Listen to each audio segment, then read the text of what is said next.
from May 1, 2020, adopting the Omnibus Guidelines on the implementation thereof and for other purposes. Whereas on May 27, 2020, the IATF released an updated risk classification in all provinces, highly urbanized cities, and independent component cities in the country, placing localities under different classifications of community quarantine with the goal of balancing economic activity and public health. Whereas as of June 14, there is a total of 25,930 confirmed cases in the Philippines. Now, therefore, be it resolved, as it is hereby resolved, that the IATF approves the following. The recommendations of the IATF Screening and Validation Committee as amended are approved beginning 16th of June 2020. The community quarantine classification of provinces, highly urbanized cities, and independent component cities based on epidemic risk level, economic, social, and security considerations, and the appeals and commitment of local government units shall be adopted. Therefore, the following provinces, highly urbanized cities, and independent component cities shall be placed under Modified General Community Quarantine, or MGCQ, until June 30, 2020. For Luzon, Cordillera Administrative Region, or CAR, which includes Abra, Apayao, Benguet, Ifugao, Kalinga, Mountain Province, and Baguio City. For Region 1, Ilocos Norte, Ilocos Sur, La Union, Pangasinan, and Dagupan City. Batanes, Region 3, Nueva Ecija, Pampanga, Zambales, Angeles City, Lucena City. Region 4B, Marinduque, Oriental Mindoro, Romblon, Palawan, Puerto Princesa City. And Region 5, Albay, Camarines Norte, Camarines Sur, Catanduanes, Masbate, Sorsogon, Legazpi City, and Naga City. For Visayas, Region 6, Aklan, Antique, Capiz, Guimaras, Iloilo, Negros Occidental, Iloilo City, Bacolod City, and Region 8, Iliran, Eastern Samar, Leyte, Northern Samar, Western Samar, Southern Leyte, Ormoc City, and Tacloban. Now, Region Zamboanga del Norte, Zamboanga del Sur, Zamboanga, Sibugay, Isabela City. For Region 10, we have Bukidnon, Camiguin, Lanao del Misamis Occidental, Misamis Oriental, Cagayan de Oro City. Region 11, we have Davao de Oro, Davao del Norte, del Sur, Davao Occidental, and Davao Oriental. Region 12, we have North Cotabato, Sarangani, Darat, Jato City. Region Naga, Agusan del Norte, Agusan del Sur, Island, Surigao del Norte, Surigao del Butuan City, and the Bangsamoro Autonomous Region in Muslim Mindanao, which includes Basilan, Lanao del Sur, Maguindanao, Sulu, Tawi-Tawi, Cotabato City. The following highly urbanized city, independent component cities shall be placed under General Quarantine or GCQ until June 30, 2020. We have Region 2, Isabela, Nueva Vizcaya, Quirino, and Santiago City. Region 3, Bataan, Bulacan, Tarlac, Olongapo City. Region 4A, we have Cavite, Laguna, Batangas, Rizal, Quezon, and Mindoro. For Visayas, we have Region 7, All, Cebu, Negros Oriental, Siquijor, Mandaue City, Lapu-Lapu City. For Mindanao, we have Zamboanga City, Davao City. All cities of the National Capital Region, NCR, and the Municipality of Pateros shall be placed under GCQ until 30 June 2020.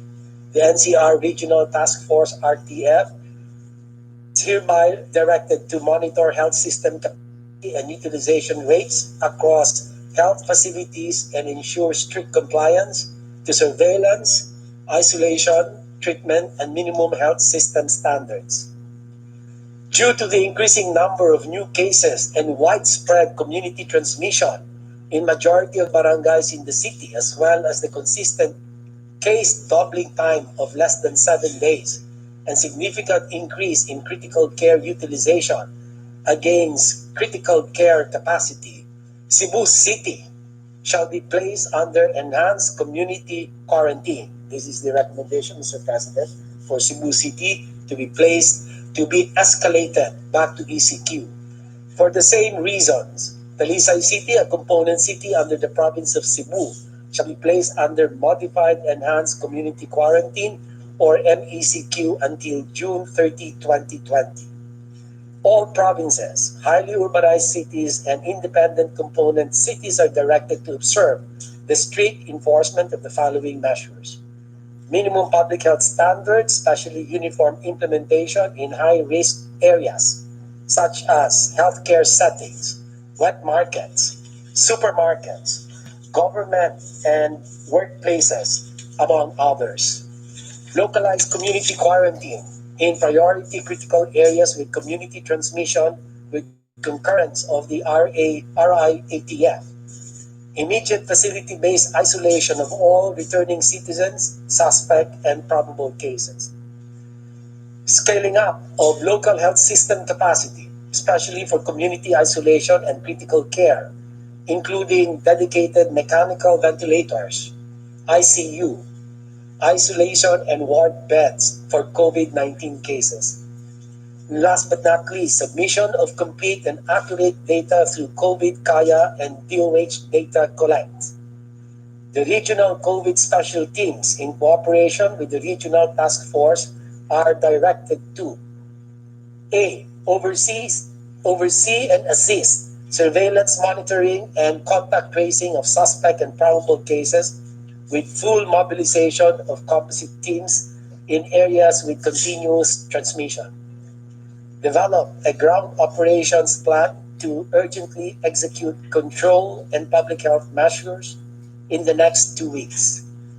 Sir, Mr. President, this IATF has been approved during the 46th Interagency Task Force meeting today, as reflected in the minutes of the meeting held this 15th of June 2020 via video conference. So these are signed by the chair of IETF and the co-chair, Secretary Carlo Alexi B. Nograles. Thank you, Mr. President. We will talk about education, but the most pressing problem or the most question the question most asked is why is it that there is only small drop in tuition fees even with this new learning setup?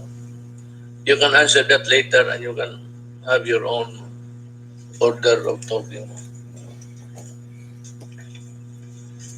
Good evening, Mr. President. Good evening, Senator Paul. And good evening to my colleagues in the cabinet.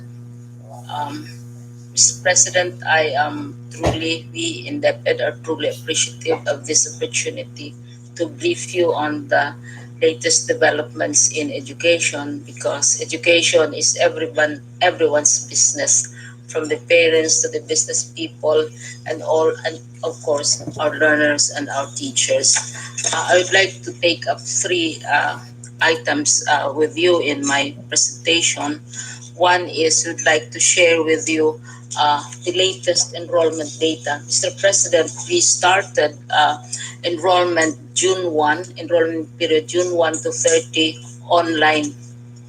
And as of in our presentation, we had a brief battle of quotes from you with media. Some parts of media would say the president says that you're like this, you're like that. And then I answer back with an exact quote of what you said during our last briefing with you last May 28.